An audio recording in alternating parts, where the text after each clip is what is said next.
안녕하세요. 여러분의 스포츠를 재밌게 만들어줄 한강스포츠입니다. 이번 영상에서는 여러분들이 모르고 지나치기 쉬웠던 지루 디탈리아의 뒷이야기에 대해서 알아보도록 하겠습니다. 나폴리에서 알파니의 멋진 해안 절벽을 찍고 다시 나폴리로 돌아오는 이번 코스는 162km 길이로 이루어진 지루 디탈리아에서 가장 짧은 코스 중 하나였습니다. 출발 100km 안쪽에 2등급, 3등급 어필이 있고 어필을 넘으면 피니시까지 계속 평지가 이어지는 코스였는데요. 어제 스테이지와 프로필은 비슷하지만 코스 구성이 완전히 달랐던 하루. 나폴리의 좁고 구불구불한 길과 오르막과 내리막이 반복되었기 때문에 브레이커웨이에게 상당히 승산이 있는 스테이지였습니다. 출발 전 선수들의 인터뷰에서는 오늘 하루 경기 양상이 어떨 것 같냐는 질문에 대부분 브레이커웨이와 스프린터 경쟁에 반반의 확률을 가질 것 같다고 얘기했습니다. 이번 지루 디탈리아는 평지로 마무리되는 스테이지가 얼마 없기 때문에 스프린터에게 기회가 얼마 남지 않은 상황. 하지만 브레이커웨이에 관심이 많은 선수들은 역시 가능하면 기회를 노리겠다고 말하면서 많은 선수들이 힘든 하루가 될 것이라 예상했습니다. 렌코 엠베네폴의 몸 상태는 상당히 괜찮아 보였습니다. 일기예보와 달리 비가 내리지 않아 쾌적한 하루를 보낼 수 있었던 렌코 엠베네폴. 경기 출발 전에 축구공을 트래핑하는 이벤트를 보여주기도 합니다. 필립 질베르에게 스테이지 5 낙차에서 왜 그렇게 렌코 엠베네폴이 오랫동안 앉아있었냐고 묻자 그는 예전에 축구선수였다는 것을 잊지 말라고 말하기도 했습니다. 이날 스테이지 역시 스프린터들이 주요 우승 후보로 거론되었습니다.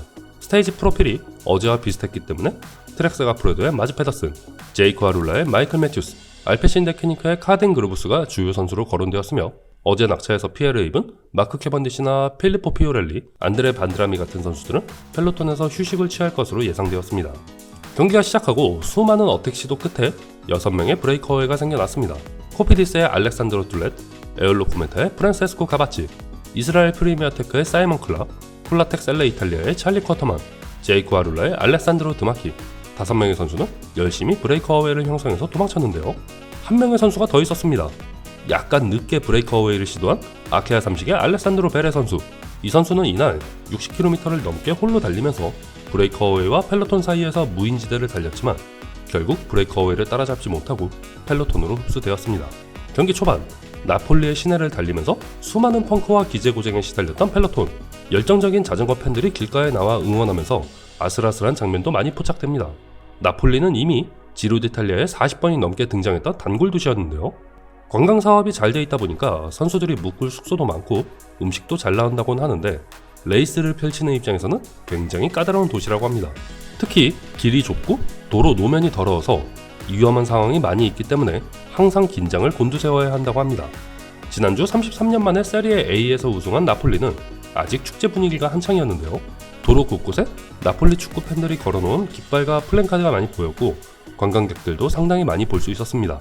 경기가 한참 진행되고 펠로톤과 브레이커웨이 추격전이 이어지고 있는 상황. 펠로톤 후미에서 아스타나의 마크 캐번디시가 고통받고 있었습니다. 이날 스타트할 때까지만 하더라도 몸 상태가 괜찮아 보였던 마크 캐번디시. 알고 보니 경기 초반에 어필을 올라가던 중 돌풍이 불면서 마크 캐번디시가 또 한 번 낙차를 했습니다. 어차피 스프린트 스테이지도 몇 개 안 남은 상황. 올해 뚜르 드 프랑스 출전 계획이 있다 보니 그냥 경기를 포기하고 7월을 노려볼 만한데 마크 캐번디시는 끝까지 포기하지 않고 펠로톤을 추격합니다. 그뿐만 아니라 아스타나 팀원도 셋이나 내려와서 마크 캐번디시를 계속 끌고 갔는데요. 이날 피니시 후 8분 뒤로 골이 나면서 다행히 컷오프를 면한 마크 캐번디시 선수. 마크 캐번디시는 10년 전 지루 디탈리아 나폴리 스테이지에서 우승해본 경험이 있는 선수이기도 합니다. 브레이커웨이를 달리던 5명의 선수 중 뒤처지는 선수를 버리고 뛰쳐나온 사이먼 클락과 알렉산드로 드마키 선수. 둘 다 1986년생으로 노련한 경험이 있는 브레이커웨이 스페셜리스트입니다. 이들은 펠로톤을 상대로 죽어라고 도망치면서 아슬아슬한 추격전을 펼쳤는데요. 결과는 피니시 200m 앞에서 사로잡히는 눈물겨운 패배. 알레산드로 드마키는 절망스러운 상황이었다며 처음에 함께 달렸던 젊은 브레이커웨이 친구들이 조금 더 힘을 더 써주었으면 어땠을까 하는 아쉬움이 있다고 말했습니다. 사이먼 클락은 이런 식으로 지는 것은 정말 아쉽다며 피니시 10km 전에 잡히는 게 200m 앞에서 잡히는 것보다 낫다고 말했습니다.